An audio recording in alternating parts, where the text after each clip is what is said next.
Oke, assalamualaikum warahmatullahi wabarakatuh. Kembali lagi di RYD31 Media. Pada video kali ini video santai, video ringan aja, cuma ngomentarin salah satu komentar di salah satu konten saya yang ngebahas Veda Eka Pratama. Ya, jadi komentarnya demikian, kenapa sih buru-buru ke Moto3? Step by step dulu aja. Matangin jam terbang dulu ketika masuk Moto3 udah mateng. Ya, jadi konten yang dimaksud adalah konten tentang Veda masuk ke FOM Junior GP dan masih tetap stay di Red Bull Rookies Cup. Jadi mungkin salah persepsi kalau buat saya karena memang ya yang dimaksud Veda masuk ke FOM Junior GP itu bukan kelas Moto3 World Championship. Jadi Veda belum masuk kelas Moto3 World Championship untuk musim 2025. Nah, kenapa dia bilang buru-buru dan harusnya di mana nih kalau kita berbicara terlalu terburu-buru? Padahal secara usia kalau kita lihat demikian.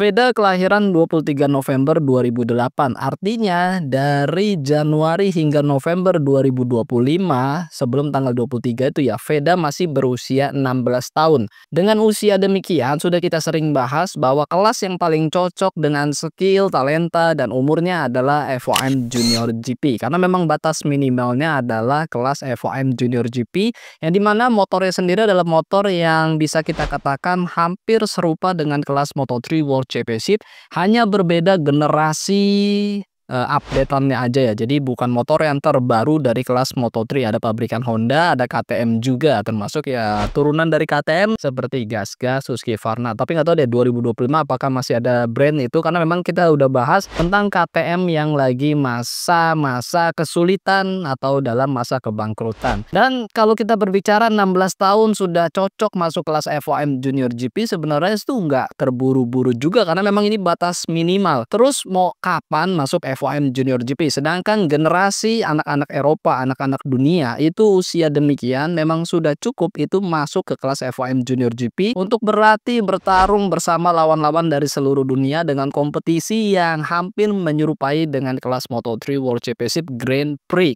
Jadi sangat penting banget melatih si pembalap agar bertambah lagi skillnya, bertambah lagi jam terbangnya, bertambah lagi mentalnya untuk bisa melawan anak-anak dari seluruh dunia. Kita sebut anak-anak karena memang masih di bawah 20 tahun semua. Sedangkan kalau kita sebut terlalu terburu-buru itu enggak juga karena memang kalau kita mau berkaca fakta untuk musim 2025 nanti sang pendatang baru asal Spanyol yaitu Fermin Aldegur, ngomongnya beribet ya, itu lahir tanggal 5 bulan April 2005. Artinya di bulan April nanti 2025 dia baru berusia 20 tahun. Hari ini video ini dibuat di bulan Desember 2024, dia masih 19 tahun. Nanti Januari, Februari, Maret itu masih 19 tahun, ketika April bulan 4 tanggal 5 itu dia baru genap 20 tahun. Apakah ini terburu-buru? Dia sudah masuk MotoGP. Lo bayangin, umur 20 sudah masuk MotoGP, sedangkan generasi-generasi sebelumnya seperti Marc Marquez, Pecco Bagnaia, Fabio Quartararo dan lain-lainnya itu masuk MotoGP pun sama demikian, masih di bawah 20 tahun. Kita sebut Veda 16 tahun yang tadi itu terburu-buru. Mau sampai kapan masuk MotoGP? Kalau memang ada prestasi, ada skillnya, kita berbicara ada skill ya. Kalau memang tidak ada skill, cuma bermodalkan sponsor aja ya nggak usah lah buru-buru gitu kan, matengin aja. Tapi kita tahu Veda usia 14 tahun sudah jadi juaranya Asia Talent Cup. Lawannya ada Jepang, ada Qatar, ada Malaysia, ada Thailand, ada Myanmar, ada Vietnam, ada macam-macam itu ada Australia juga di Asia Talent Cup. Artinya di usia 14 tahun Veda itu sudah menunjukkan prestasi yang bagus, menjadi juara 1 di Asia Talent Cup, memecahkan rekor, juara 1 berkali-kali, podium 2, podium 3 tuh udah biasa banget, dan yang mengalahkan Veda tuh cuma jatuhnya Veda sendiri aja sih sebenarnya. Jadi kalau kita lihat antara 20 hingga 16 itu selisih cuma kurang 4 atau 3 tahun antara Fermin dan Veda. Fermin sudah sampai MotoGP dengan skillnya, prestasi dia sebagai juara FOMC Moto2 dan juga prestasi dia di kelas Moto2 World Championship, podium juara walaupun dia tidak menjadi juara dunia Moto2 ya, tapi paling enggak ya oke lah. Mau kapan usia yang paling ideal masuk kelas perjenjangan yang masih jauh banget untuk bisa dilewati oleh pembalap-pembalap yang menuju ke MotoGP. Jadi persepsinya harus dibenerin nih, jangan disamain sama olahraga lain, ini yang paling penting. Kadang-kadang penonton tuh nyamain sama olahraga sepak bola gitu kan, U16 kan kayak, wah masih muda banget, U19 masih generasi muda gitu kan, U20 musim muda. Kalau di MotoGP 20 tuh udah paling ideal, 21, 22 masuk kelas MotoGP World Championship, 23, 25 udah ketuaan masuk MotoGP. Jadi karena step by step-nya banyak dan itu terstruktur tangganya, itu ya harus mengikuti dengan juga, standar batas minimal ya kan. Jadi kalaupun ada prestasi harus mengikuti batas minimalnya juga. Jadi jangan sampai kayak gitu tuh, misalnya berpikiran 16 tahun masih muda, 15 tahun masih muda gitu kan.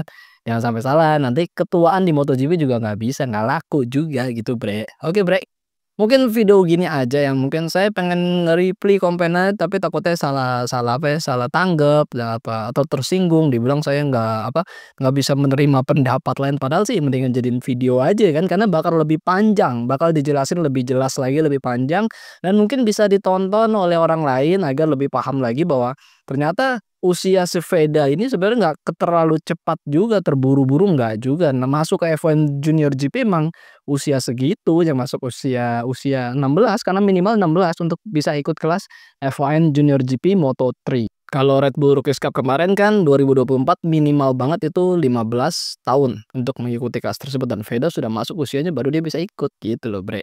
Dan ikut 2 kelas itu udah umum, udah biasa banget, rata-rata mungkin bisa kita katakan 90% pembalap Red Bull Rookies Cup ikut juga kelas F1 Junior GP. Jadi bukannya terlalu berat gitu harus ikut 2 kejuaraan, enggak, memang udah biasa begitu, udah umumnya gitu kan, udah kebiasaannya demikian. Jadi ngapain fokus satu kelas aja, sedangkan kalendernya udah kita bahas juga, cuma sedikit, satu musim tuh paling cuma 7 round, satu round itu 2 kali balapan, dan sisa di bulan yang lain ngapain gitu kan. Karena pembalap itu harus jangan kebanyakan bengong gitu kan, ngapain bengong main HP gitu kan. Dia harus aktivitas, harus olahraga, harus ikut kompetisi agar bertambah terus skill dan prestasinya. Oke, sehat-sehat buat kalian semua, jangan lupa makan dan jangan lupa berdoa. Akhir kata, wassalamualaikum warahmatullahi wabarakatuh. Bye bye.